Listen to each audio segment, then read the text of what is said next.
First move is a reconnaissance mission. I walk the line of this front bed and what do I find? One monstrous deadly nightshade every 16 inches. That's 42 of those terrors in just 25 feet.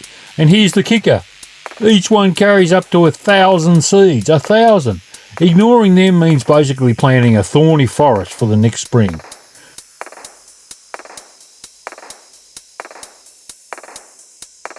Some of these weeds are over 3 feet tall, and honestly they're thicker than my thumbs put together.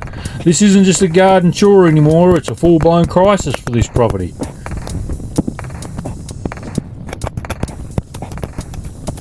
Now for the real work. This is where it begins. Imagine a time-lapse, 90 minutes of pure, unadulterated fork, pull, shake and toss. It's a rhythmic, almost meditative process. If you can call fighting in the jungle meditative.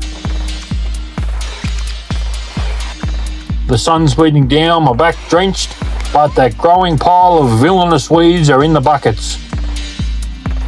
I work backwards always. Why? So I'm never kneeling on freshly loosened soil and recompacting it. Plus it gives me a clear path to see where I've been. Every 10 feet I drop to my knees and sift the top 2 inches of soil with my hands, like hunting for hidden treasure, because let's be real, those missed fragments, even smaller than a fingernail, will restart the nightmare. It's weirdly satisfying. It's visual proof that winning this war one root at a time. This isn't just about brute force, it's about meticulous patient effort.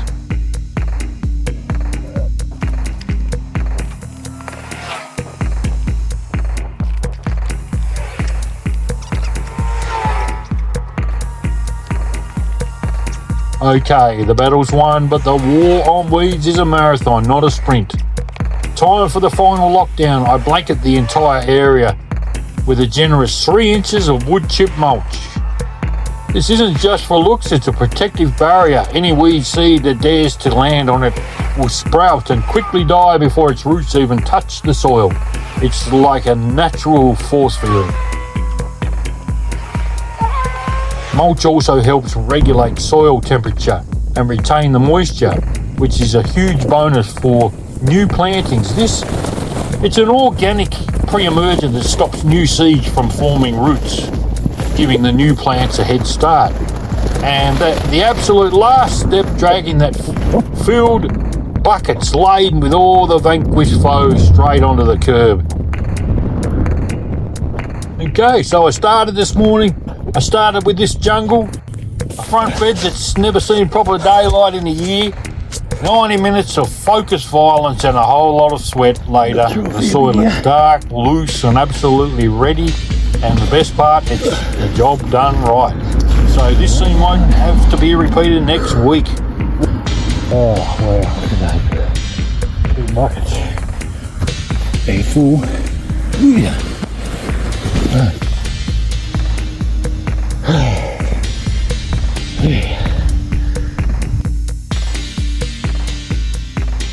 Build the garden again.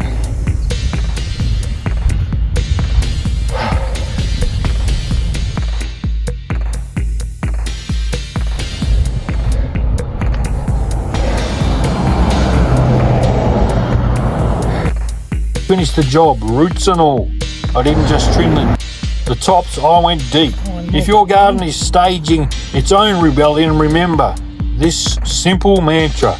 Assess the enemy, arm yourself with the right tool and knowledge, and never ever let a fragment behind.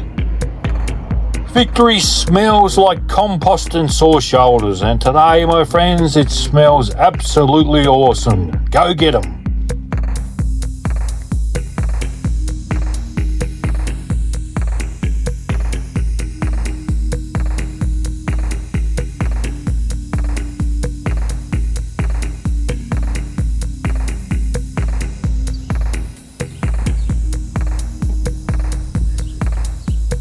I just thought I'd show this part surrounded by azaleas, every colour you can think of. Well, this one's a nice one, dark. Yeah, when they all come out, it's looking pretty good. Another month they'll be thick. Might get another shot of it then. They're all just coming out now.